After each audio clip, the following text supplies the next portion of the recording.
Okay.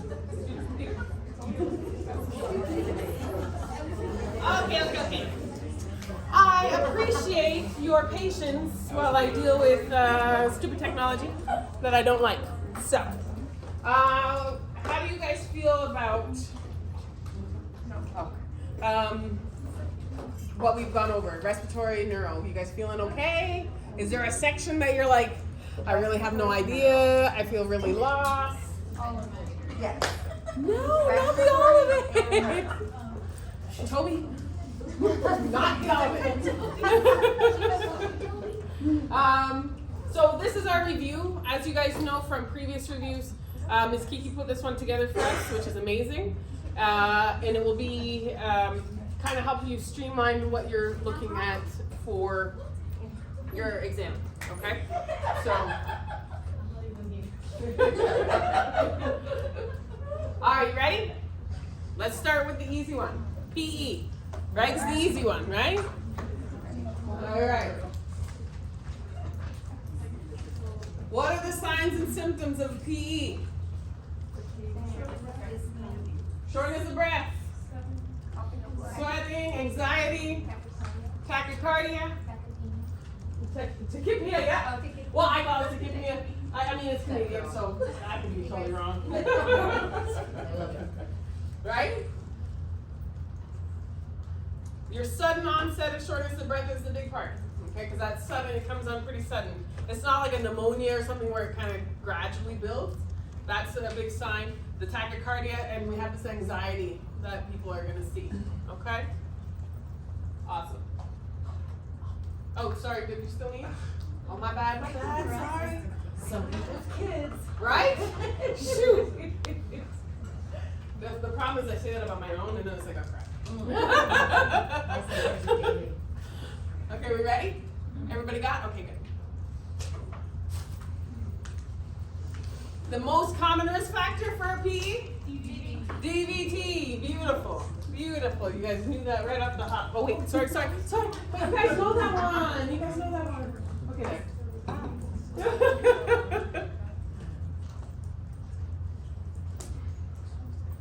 Okay, ready? Here we go. Most common diagnostic tests for PE. What'd you say? Not an X-ray. CT, right? The CT is better because the only reason not the X-ray is the X-ray isn't going to tell you exactly if it's a clot because it doesn't pick up the little ones. Unless it's a huge, then maybe it will pick it up. But the little ones won't necessarily pick up. But the CT will pick up even the small ones. Okay. And then your D-dimer. And your D-dimer doesn't tell you, it'll tell you if you've got a thrombosis somewhere, but like an emboli, but it won't tell you exactly where. So that's why you need the CT. Because that could be your DVT will be an elevated D-dimer too, right? Does that make sense? Mm-hmm. Okay. So you kind of need both of those to give you the right answer. Treatment.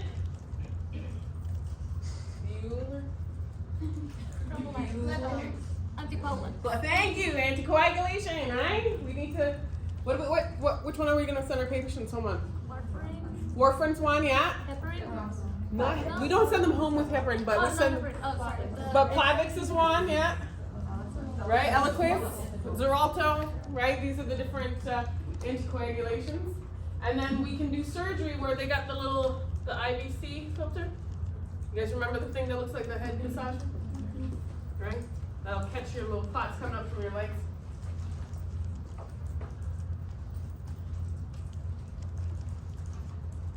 Oh, look at that. That's all you need to know for PE. I think you guys knew that, right?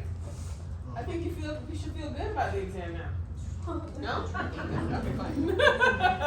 Let's talk ARF. ARF. Sorry. I'll behave. What's the definition of ARF? Acute respiratory failure. Thank you, acute respiratory failure. But we're gonna see. Oh, sorry. Come back. Is this the inability to ventilate adequately? This is basically what ARF is, right? Make sense? Hopefully, neighbor. everybody got the picture. Ooh, my favorite. What is refractory hypoxemia? Bueller. I've heard it. Kind of, yeah, yeah. Nobody on this side? Yes, right? So you put them on oxygen, but their O2 side is not going to raise, right? So it's refractory. They can have lots and lots of oxygen, but their O2 side is still going to be low. That's what's refractory hypoxemia. So they continue to get worse with their hypoxemia even though they're getting oxygen. I just like that word, I think, so that's why it's my favorite. Just so you know. Oh, sorry. Did I go too fast? I got a trigger finger. It comes from prison, can't help it. Sorry. Good? So that's how you got there. I'm not saying nothing. Best 3 years of my life. I learned so much. What are the signs and symptoms of early respiratory distress? So I heard breathlessness, anxiety, LOC, changes in LOC, right? Tachycardia. Good job. Yeah, you guys know your stuff. At least for respiratory, right? That's what people are gonna say to me. That's what they always say to me. What? Well, I only know it for respiratory. Don't ask me for anything else. What is the proper positioning for your ARF patient? Do you remember? Prone or good lung down. I like it. The patient you want to place them with their good lung down.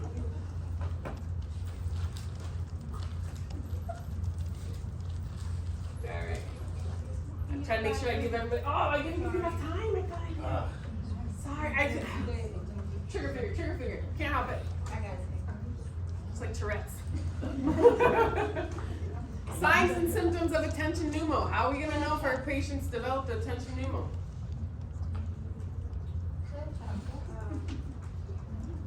Bueller. Come on. I know you got it. Me? Bring it out. Is that the lung movement? It's not.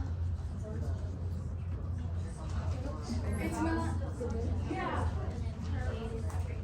Yeah. Okay. Paradoxical chest movement, right? Deviated. That's what it's not. They're being like at the same time. Wait, not the deviated, sorry. Paradoxical. So paradoxical, one side's raising, the other one's not. Okay. Right? Yeah.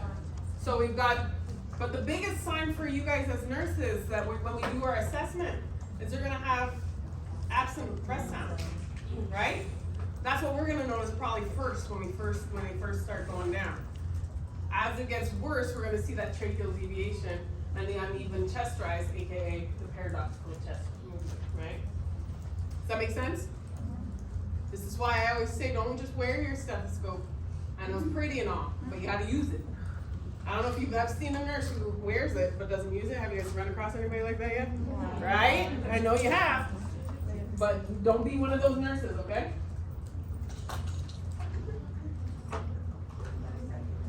What is the difference between BiPAP and CPAP? Victoria, remember? We just talked about it this morning, so that's why I'm picking it. So the BiPAP puts the pressure in, and the CPAP consistent pressure. Yes, okay? So BiPAP, you're gonna have the increased pressure on inhalation, decreased pressure on exhalation, right? CPAP, you've got consistent pressure regardless of whether they're breathing in or out. I have a question. Yes, ma'am. So, in a sense with the CPAP, how is, if there's consistent pressure, would that be harder to breathe? If it's like, So, I'm sorry. no, that's a very good question. CPAP, has anybody seen somebody wearing a CPAP, like not at home, but in the hospital? Because home I find is a little bit different than in the hospital, right? So in the hospital, they want to take that thing off so bad, right? If they're awake. Because it is very uncomfortable, right? You gotta think they've got this massive pressure blowing in their face when they're breathing in, But then when they're trying to breathe out, they still have that same pressure trying to blow in their face. That would be kind of uncomfortable, right? I can tell you for a fact that I would hate it, because I know me, right? And so do your patients. But they need it, right? These are your COPDers when they're with their exacerbation. They can't, if they do not manage on BiPAP, their ABGs are still worsening. They will go to CPAP because they have to, right? Because otherwise they're going to become acidotic or alkalotic or what have you, right? Does that make sense? Did that answer your question, man? Yes. Okay. Oh look, now we're on to ARDS. Yay! See? It's not so bad. You guys know all this stuff already. Let's write it tomorrow. What do you think? No? I see some shanks coming out. Let me take that back. And you didn't even have to go to prison to learn how to make one, right? You're like, I'll shank you regardless. Fight shit. Okay. What is the pathophysiology of ARDS? Why are you saying it's so quiet? Oh. Pathophysiology of ARDS? Yes, right? So we have damage to the... She said it real quiet so nobody else on this side of the room heard it. But, right, so we have like a bacteria or something that gets in, damages the lining of the alveoli, which decreases surfactant production, right? And so without surfactant production, what happens to the lung? Right? The alveoli collapse without the surfactant, right? And so now we're not getting things, now we're not breathing right? Our gas exchange is not happening. So, thus, your pathophysiology works. Good job, Jen. Thank you.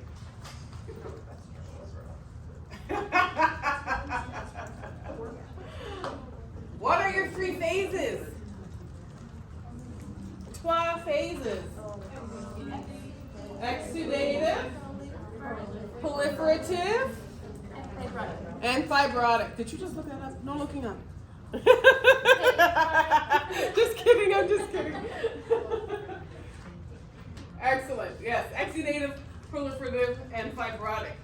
I would recommend you probably know what's happening in each of these stages, okay? So that way you can understand it better. Because I can tell you right now, the question is not going to be, what's the second stage or phase of ARDS, right? And you'll be like, oh yeah, I got this, proliferative. No, it's not going to be like that, right? You're going to have to actually know what's happening during the stage, right? Awesome. Early signs and symptoms of ARDS. Sorry, couldn't help it. I'm very weird. I can't help it. My mom smoked while she was pregnant with me. It's her fault. I blame her completely. She just says it was okay back then, and I said, well, whatever. So who's going to tell me? Increased work. Okay. Increased work and breathing, yeah. What else are we going to see? Yeah. Tachycardia, tachypnea. What else are we going to see? Come on, guys. Use of accessory muscles, right? Intercostal retractions, exactly. That will be eventually, yeah. But your early ARDS is more work of breathing, right? It's all about your breathing. So you're gonna have that increased work of breathing, the dyspnea, tachycardia, tachypnea, right? Intercostal retractions, and the use of the accessory muscles. Excellent job, you guys. You are so smart. SMRT. What are diagnostic tests for ARDS? Chest X-ray, ABGs, and cultures, right? So we might do blood cultures as well as sputum, right? We want to see what's going on the inside of those lungs, right? Excellent job.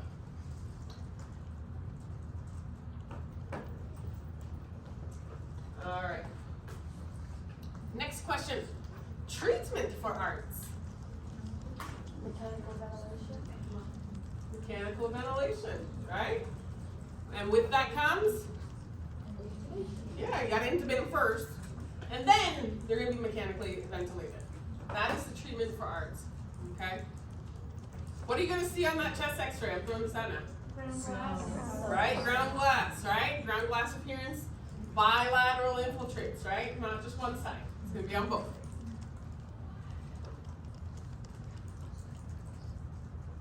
Ooh, pharmacological interventions. Antibiotics. Say that again? The neuromuscular blocks. Okay, so neuromuscular blocks, because they're going to be vented, right? So they're going to have those. Surfactant therapy, yeah, perfect. What else? Anybody else? And nutrition. Say that again? Hydration and nutrition. Yes. Fluid. Yes, we want to make sure that they get their hydration and their nutrition because they're intubated, right? They can't eat themselves. Okay? Don't forget the bronchodilators and the corticosteroids, right? What we would normally give for these patients with respiratory issues, right? Which one are you going to give first? If we as nurses were giving those, but, right? We're going to give the bronchodilator first, the steroid after the fact, right? Once it's opened up so that we can hopefully get more of the steroid in there. Good job. Non-pharmacological interventions. Chest physiotherapy. Yeah. So we can do some chest physiotherapy, but I heard it earlier for something else. Keep them prone. Yeah, you're gonna prone these guys, right? We're gonna do prone positioning on ARDS. Think of your COVID peoples, right? So. Nobody got mad at me. Did I go too fast right away? Okay, good. I'm trying to slow it down. Get you in the yard.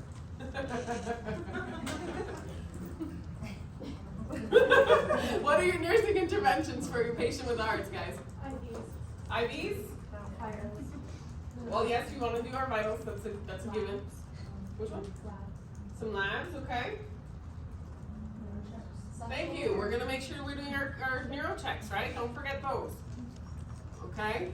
Well, we may need to suction depending on how the patient's doing.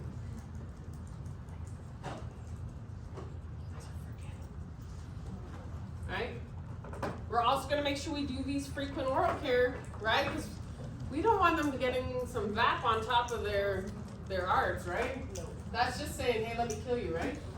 Let's not do that. We like our patients, sort of. Well, at least when they're vented, we like them because they don't yell at us, right? So, all right. Some complications of ARDS. Death? Okay, yeah. I guess that's one of them. Renal failure. Renal failure, what did you say? VAP, right? Yep. Ventilator assisted pneumonia. We've got death, renal failure, MODS, right? And then barotrauma. Does everybody know what barotrauma means? Do you? No. Okay, see, that's why I asked questions.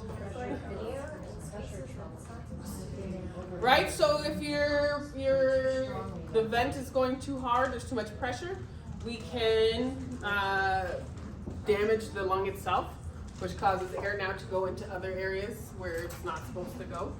And then we have, how would we tell if that happened? What would we? So we might see it in lung sounds. What would we feel? What's that called? Oh. Yes, subacute emphysema. Because now we've got this air under the skin that's not supposed to be there. This is not supposed to be there, right? Because something bad's happened. So just make sure you know. Oh, look, that's it for ARDS. Isn't this exciting? You guys are doing so good. I hope you're as excited as I am to not write these here. All right, let's talk about it. I know you guys don't want to write it tomorrow. Indications for mechanical vents. Why would we put somebody on a vent? Right? They can't breathe on their own. That's a big one. What else? We just talked about it. ARDS, yeah. That's an indication. They have ARDS, they're going to be vented, right? And the other reason is because their PaCO2 is 55 millimeters of mercury. Muy importante to understand. Oh yeah, in case you don't know, I switch between Spanish and French every so often, just for the fun of it. What is the function of mechanical ventilation?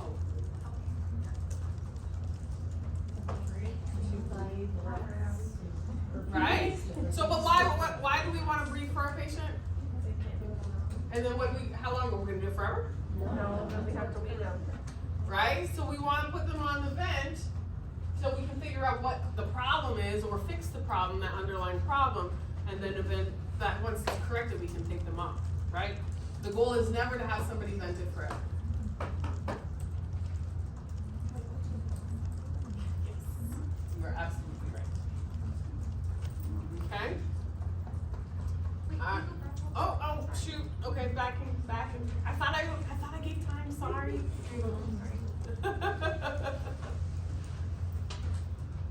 I got it. We're good? Okay.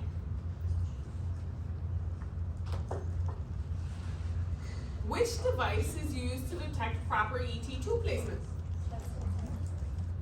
Chest X-ray. But what else?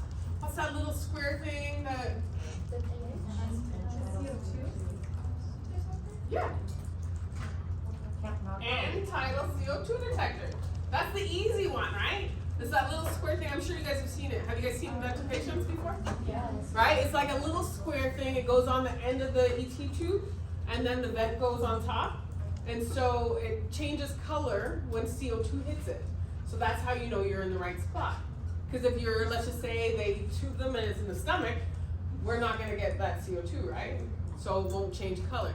I think it goes from yellow to purple is how you know that you've got your CO2, right? So then as long as it's in there and you've got it and you got proper color change, you're in the right spot, right? So it's super easy. It's not invasive. You don't have to take the person to x-ray or wait for x-ray. They will eventually come just to make sure, but you're still in the right spot.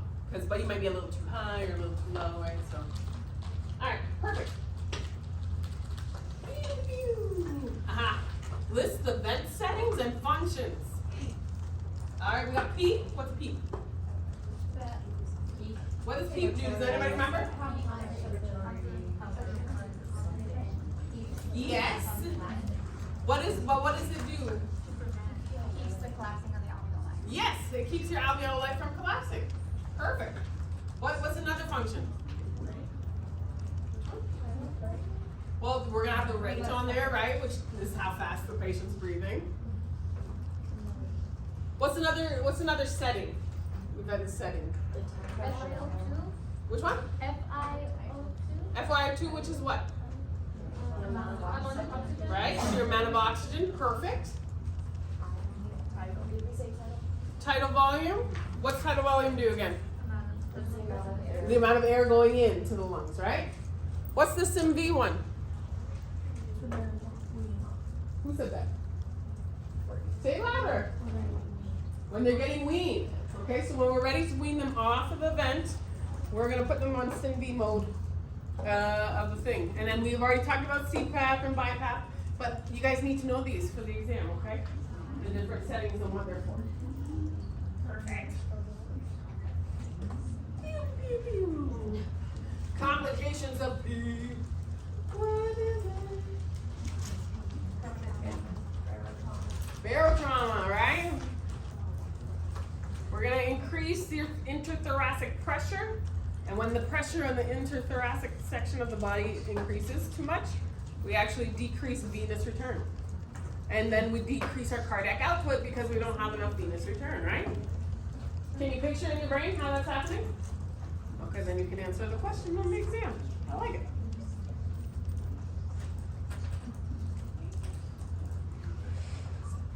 Nursing interventions to prevent vent complication.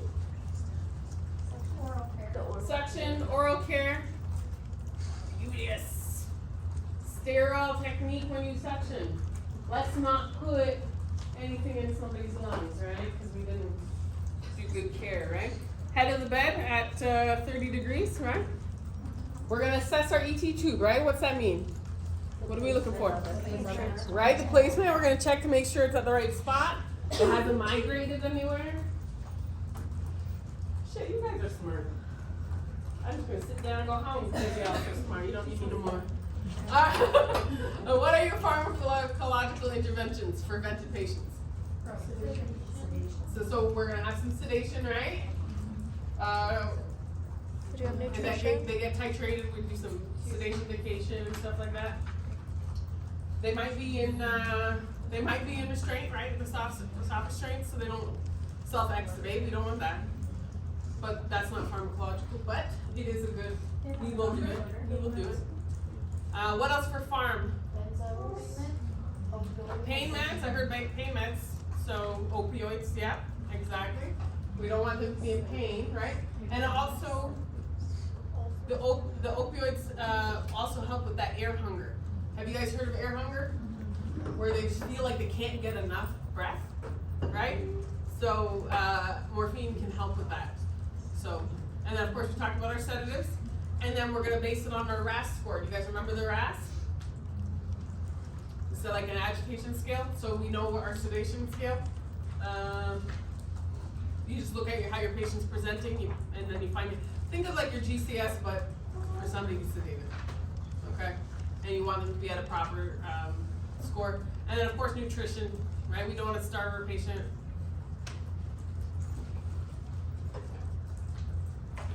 We try to be nice to our patients sometimes, yeah, right? Every so often. All right, so non-pharmacological interventions. Victoria? Yes, our soft restraints, perfect. What else? Repositioning, okay. Yeah. All of the above. But don't forget the soft wrist restraints, because we really don't want them to extubate themselves. That's no good. Oh, it causes, it's like, have you ever had anybody pull their Foley out? Yeah. The damage that's caused when they pull out their Foley? Oh, it's bad. Bad. I feel horrible for them. That makes me cry. It hurts my heart. So, what are your criteria for weaning a patient off the vent? What do you think we're gonna look for? Right, they're breathing more than the vents, right? So they're able to breathe on their own, and they're kind of what's called they're breathing over the vent is what we call it. Okay, what else? ABGs, right? I don't know who said it. It came from over there. Yes. ABGs, your ABGs are back to normal rate, normal levels, right? Right, yeah, because they're breathing on their own. But they're also hemodynamically stable. That's the other thing that we want to look for.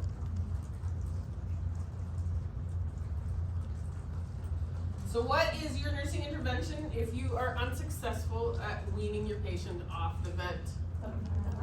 Put them back on, yeah. Right here, I was like, nope, that's not working. He's not doing well. Let's put him back on, right? Excellent. Did I go too fast? Okay. Who said yes? Do you need me to go back? Sorry. My trigger finger was coming out again. Okay. We're good?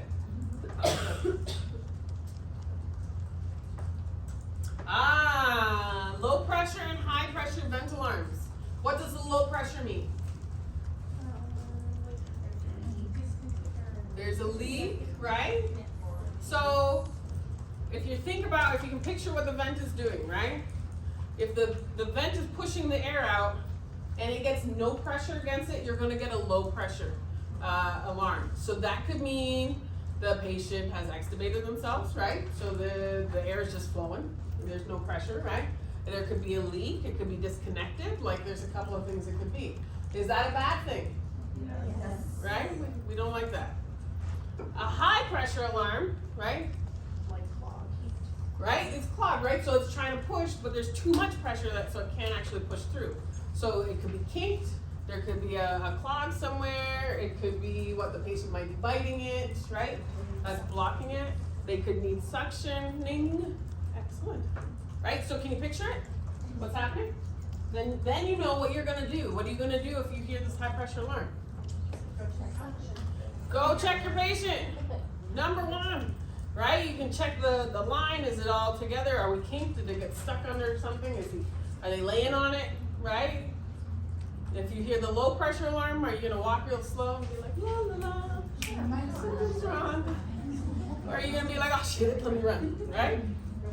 So, make sure you know the difference between the sounds. Signs and symptoms of event complication. Okay, so you might have sound, the different sounds will show of a complication, but what else? They're not maintaining the saturation level. Okay. No, I can see what you're saying. That would make sense. But it's not, you're not gonna see that. Say, what do we can, what did I hear? Hypotension? I said lack of diffusion.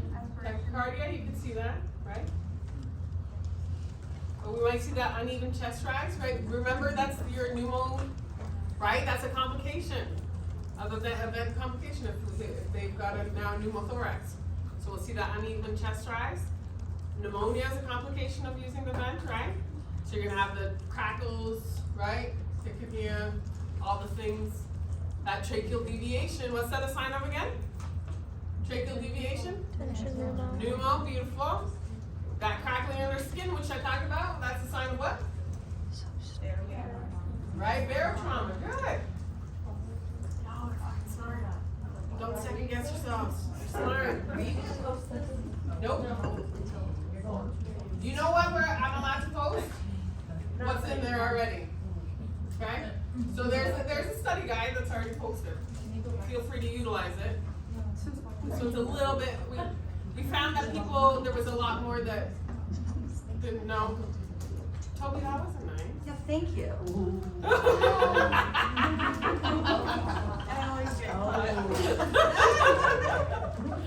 That's why we call her Toby. Is that why? All right, we're good? All right. Let's talk chest tubes. Does everybody remember chest tubes?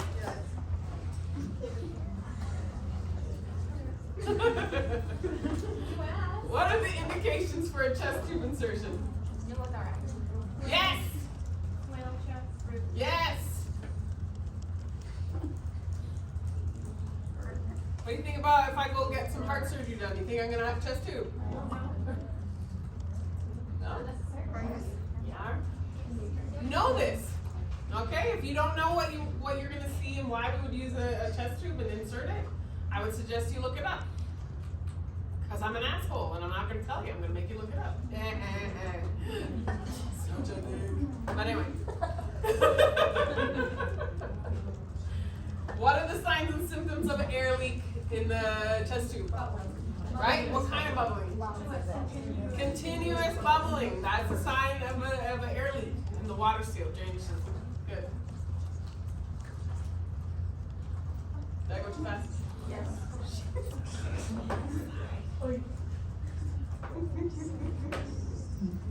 Okay, now we're good? Yep. Okay, good. Alright, what are the signs and symptoms of a pneumothorax? Decreased breath sounds, uneven chest rise I'm hearing, and that would mean you guys are correct. That's another check mark on that exam. I feel it.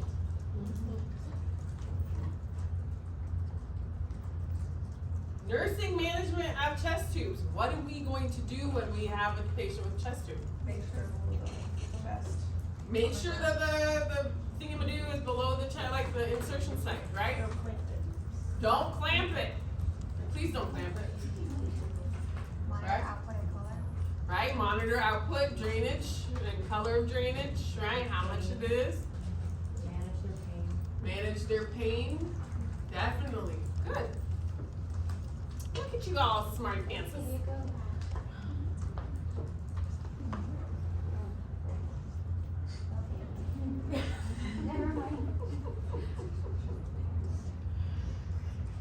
What are your discharge teaching for a patient who had a chest tube? Pain will decrease, right? They're gonna still have pain even though we removed the chest tube. There's still gonna be pain to that site. It will decrease over time. What else? Right? Signs and symptoms of infection. Look out for it. Let us know if you start having any. Anything else? intact for 1 to 2 days before you go to change it. If there's even a need to change at that point, then it might be okay, you're good. All healing. I don't know. And that's it for respiratory. How you guys feel with respiratory? I hope you say good because you guys did really well. Positivity. All right, these are my favorites. These are my favorites. GDS and ALS. You guys remember these, right? Yes. Beautiful. So it's gonna be your favorite too? All right, define ALS. What is it?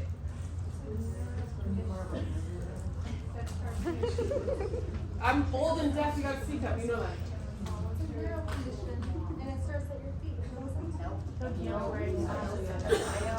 No, you're right. ALS? Anybody?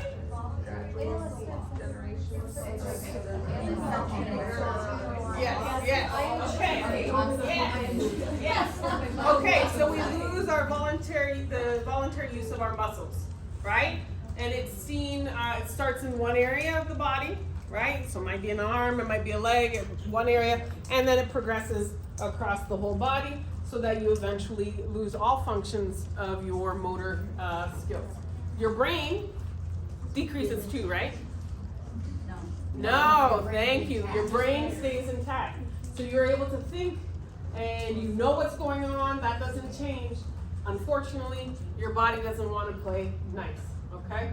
So that is ALS. Can we fix ALS? No, we cannot. Okay? We cannot fix it.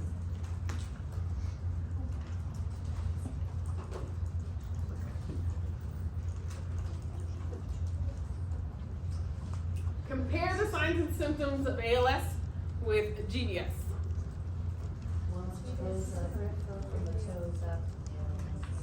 Okay, so which one's which? Okay. Right? So GDS starts at the toes, up it goes. It's bilateral, so it affects both sides at the same time and just raises. ALS starts on one side and goes or progresses across the body. Okay, so that's your biggest difference. Other difference, GBS is temporary, ALS is permanent, right? Excellent. What is your nursing teaching for an electromyogram? Stay still. What else? No smoking. No lotions or perfumes, and take a bath. So no smoking for 3 hours. That's your key there, right? 3 hours. Good luck. If that was my mama, she would be like, screw that. Not happening. Right there. They got it ready when they're like, can I go out now? Like you want me to take a bath? Right. I want you to take a bath. And no lotions. No lotions. Does it have to be a bath? It can't be a shower. I'm sure you can shower, man. You're so specific, ma'am. You're lucky I love you. That's all I got to say. Signs and symptoms of advancing paralysis in a patient with Guillain-Barré syndrome. Yeah, right? Because it starts at the toes and up it goes. We know it's progressing once we hit the diaphragm and start having respiratory issues or, higher, right? So yeah, we start seeing this accessory muscle use because they gotta start working harder to try and breathe.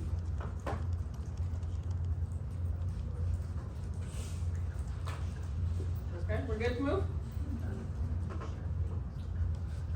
I don't want anybody to beat me. What are the signs and symptoms of airway compromise in a patient with ALS?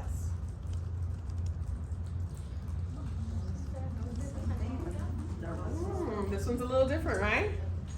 Think about how it progresses.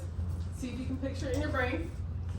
Okay? How it progresses that we now have these problems with breathing with ALS. You might see some aspiration.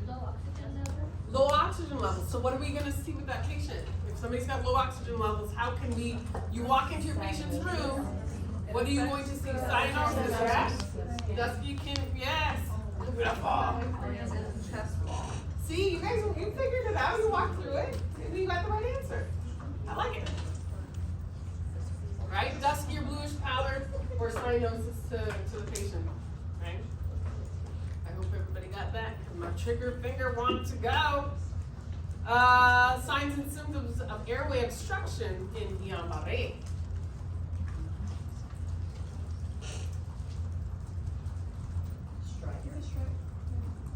I can see why you would say where you would go with that one. But think higher. Yes, difficulty swallowing, right? So we're going to see that first before we get to the stridor. So yeah, difficulty swallowing or drinking, right? Look at how smart you guys are. I love it. I'm excited for this exam. You guys are getting all of these now. I feel good. I feel good. Na, na, na, na, na, na. Right? No? Okay. What are some complications of the A, L, and the S? I think somebody said it earlier. What'd you say? Depression. Yeah. Right? I know I'm gonna die. It's just a matter of time. I'm pretty sure I'm not gonna be super excited about it. Pretty sure. But pneumonia, aspiration, I heard PE, DVT, yeah. Pressure injuries, yeah. Thank you, sorry. Excellent. You know I told you guys I'm deaf, right? So sometimes you guys speak a little louder. And of course, respiratory failure, right? We're gonna see that one.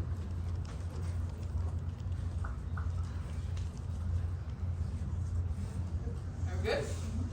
Excelente. Oh, we're just talking stroke. Stroke. Alrighty, here we go. Which meds are contraindicated for a patient with hemorrhagic stroke? This should be very easy. Right? Or what else? Thank you. Let's just make it one big overarching anticoagulations, right? Or coagulants. We don't need to bleed anymore. Priority nursing interventions for patients status post craniotomy. Neurochecks. Yes. Right? We want to do our neurochecks because that will indicate if we've got some ICP, increased ICP going on. It'll indicate if we've got a rebleed. It's going to give us a lot of indications of what might be going on. So make sure you're doing your frequent neurochecks if you've got a patient who has craniotomy. Everybody's pictures are good?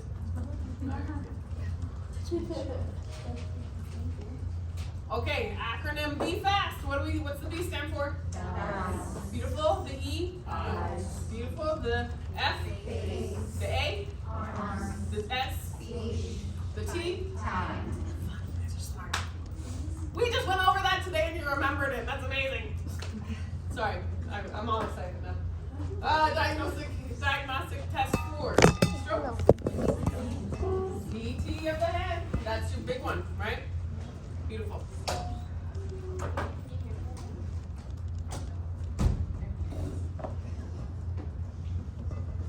Absolute contraindications to TPA. So I'm hearing surgery. Okay, pregnancy. After 4 hours. They're already on the blood thinner anticoagulation. There. Okay. They're having a hemorrhagic stroke. That's an absolute contraindication. They will not get TPA. They have an active brain tumor or recent surgery. They will not be getting TPA. Recent head trauma, so less than a month. They will not be getting TPA. Active or recent internal bleed within the last 6 months. They will not be getting TPA. All the other things, it depends. Do the risks outweigh the benefits, right? Or the benefits outweigh the risks, then they may be getting it, okay? So these are your absolute contraindications. So pregnancy, if somebody's pregnant but the benefits outweigh the risk to the baby, they may give it, right? So, not that I'm just telling you how it is. It myth. All right, the goal of stroke treatment. Loss of limbs and stuff. Right, so we wanna limit that infarct, right? So we wanna try and make that as small as possible, but we wanna try to reperfuse the brain, right? That's the biggest goal. Because if we can reperfuse the brain, we can maybe get some activity back, right?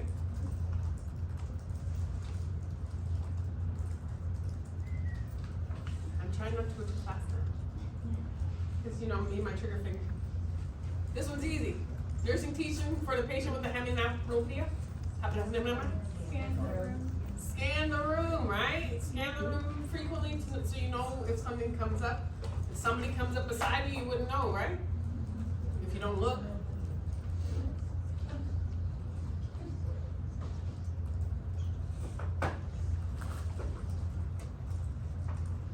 What are the signs and symptoms of herniation syndrome?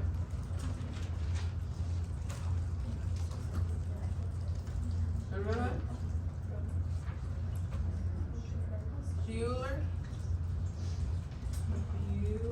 Anybody? Altered mental status? Okay. You might see that. Ah, what? Cushing's trial.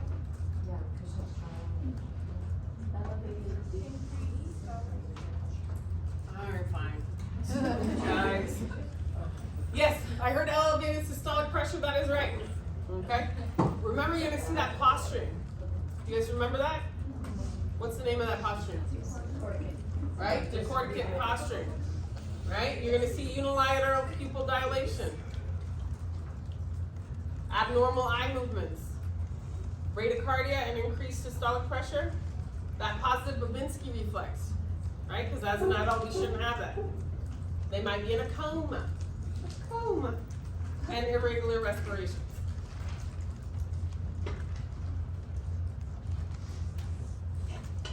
Did everybody get the picture?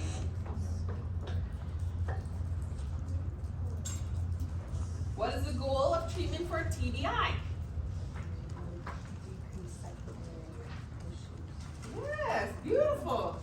We want to decrease the effects of a secondary injury, right? Because remember, that's called what, the coup and the contra coup? Okay? Excellent. All right, now we're talking the ICP, increased ICP. Early signs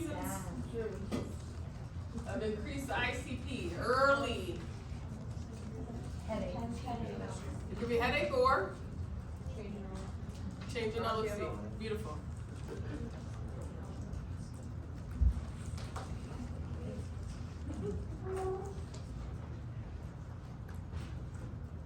Nursing assessment on a patient with increased ICP. What are we looking for? Right, well that's we're gonna look for that, but we already know he's got increased ICP. Oh, raise the head to that. Okay, yeah? Right, we're gonna monitor for signs and symptoms of infection. Strict iodine follow-up, right? Monitor for that nasal drainage. Assess your LOC and assess the patient's bowel movements to prevent constipation. Because we don't want them straining, right? They've got increased ICP and they go sit down and start straining real hard. No bueno, right? And you're gonna assess their LOC for decreasing, right? Like if it continues to change. Or improve, yeah. Yeah, good. What device are we using to monitor for ICP? Corey? What are we using? The doohickey, right? Does anybody remember what that doohickey thingamabob's called? Intraventricular catheter, right? It's an intraventricular catheter. Good job. I call it a doohickey thingamabob too, so. What are the pharmacological interventions? Mannitol, right? And then we also want to do what? Pain meds, beautiful, right? So that hyperosmotic diuretic, right? So mannitol, but we have to make sure we're monitoring those sodium levels, right? And of course, morphine for pain or pain meds. They might get the Dilaudid. You know it starts with the D, that one? Yeah, that one. How about non-pharmacological interventions? The semi-followers and keep their head in a neutral position. There it is, right there. So semi-Fowlers, right? And then neutral head positioning to assist with drainage, right? Okay. The Cerebit and the corticoid posturing. You guys, we talked about which one's which. Make sure you know the difference, right? Which one's worse? The Cerebit? The Cerebit is worse, right? It has the worst prognosis. Good. Sedation vacation. Can I have one of those? Yes. What is it? When they take them off the sedative to assess their neuro. Right, we're gonna titrate them down off their sedative so that we can assess their neuro status, right? You're not gonna get a really good assessment if they're out, you know what I'm saying? You gotta be sorta kinda with us. Excellent. Right, because then we can also notice the subtle changes that can arise and we know if things are going the wrong direction. Or as Heather says, improving, right? That'd be good too. Oh, sorry. I tried to go slow.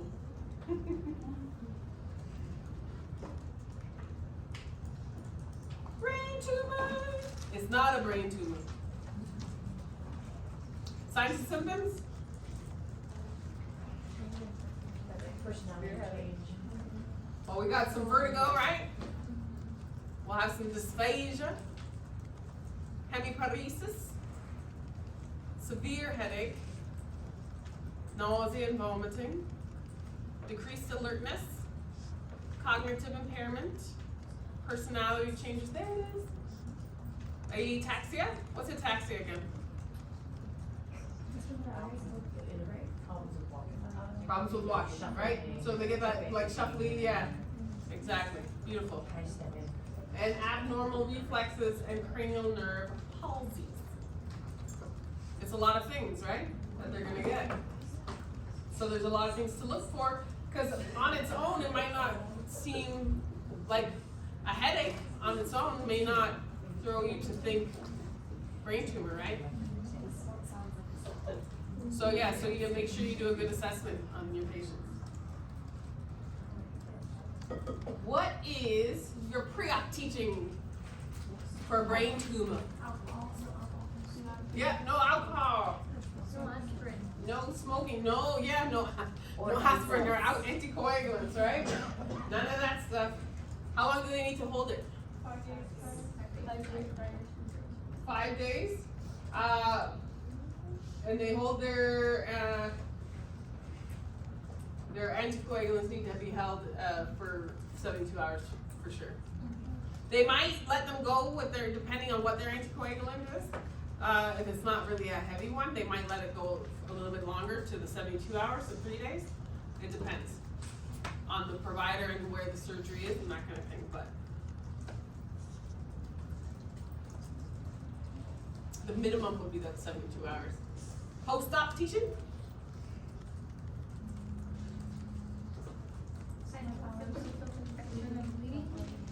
Yes, Jen. You know, 2 slides back when we have the brain tumor thing, but that's also in the slide that says that those are the ICP, increased ICP signs and symptoms. That one, This one? yeah. It's on slide 4 Okay. in the PowerPoint. It doesn't That's say correct. just, So is it both? if you think about it, right? Like if you picture what's going on with the brain tumor, Taking up space. right? It's taking up space in the head, so that can actually cause increased ICP. So the symptoms will be similar. They're gonna be similar, yeah. You see but can you picture it? Yeah. You see how that is? Yeah. Does that make sense? Yeah, okay. I was here. Yes. Post-optician. So that's post-craniotomy. Don't see. Don't see.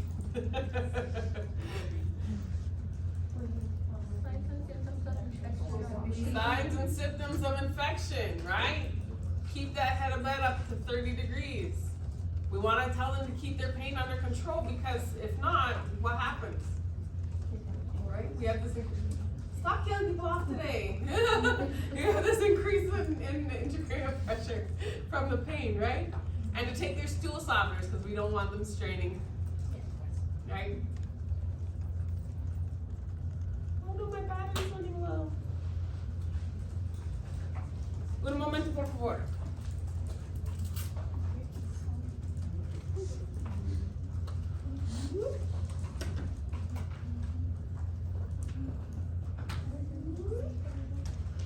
Tell me I might want to plug in my computer. Oh, okay. Plug in. All right.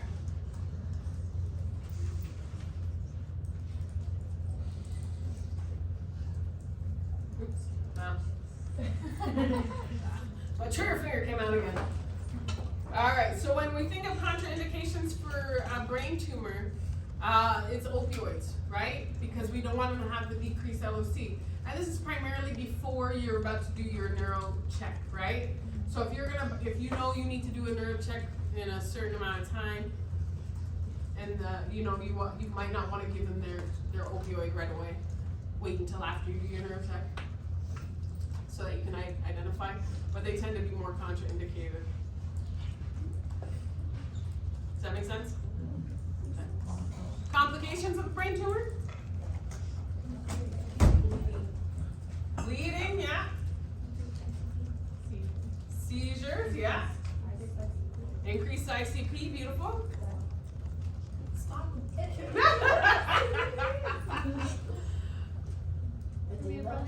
Cerebral edema, there it is. And one more. Venous thromboembolism. Yes. Right, because they're in bed, they're laying down, they're not doing much. So VTE, right? Excellent.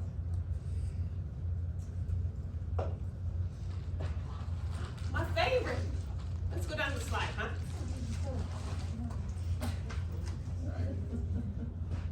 Signs and symptoms? Bradycardia? Hypotension? Metabolic acidosis. Yes. Love it. And that change in LOC, because our brain is not perfusing. Did you get it okay? No. Sorry. There you go. Is that better? Okay. Did everybody get it? Okay. Okay. Sorry. Some complications of neurogenic shock. Organ failure, right? Some odds.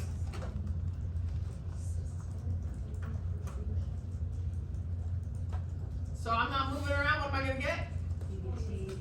Thank you. DVT, PE. And, yeah, skin breakdown. There you go.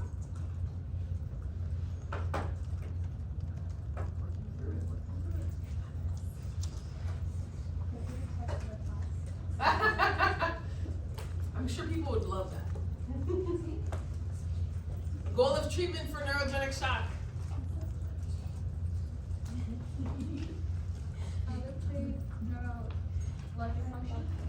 Right? We want to maintain adequate tissue perfusion and neurogenic, I can't say that word right now. Neurologic functioning. Like that way it wasn't coming out right. I'm having a stroke. But you guys know all about it, so you'll save me, right? Close your eyes. We'll raise your try. hand. I love it. Yes. I love it. All right. Everybody remembers their ABGs, right? I like the heck yeah better. So make sure you review your ABGs. Remember that, know what they are, know your lab values, like, or your proper ABG values, make sure you know those. And remember there's 5 med math questions. So you're gonna be conversions of ounces in the milliliters? Yes, there's gonna be 5 of those. I don't know if there will be, I don't remember. I purposely don't look at the exam because I tend to give away the answers. Could you just go back to the slide? 2 slides? Sorry. No, you're fine. Uno. Dos. To this one? Yes, thank you. No problem. Got it. You got it? Did you get this one too then? Okay. Okay, that's good. Any questions on what you need to know for this exam next week?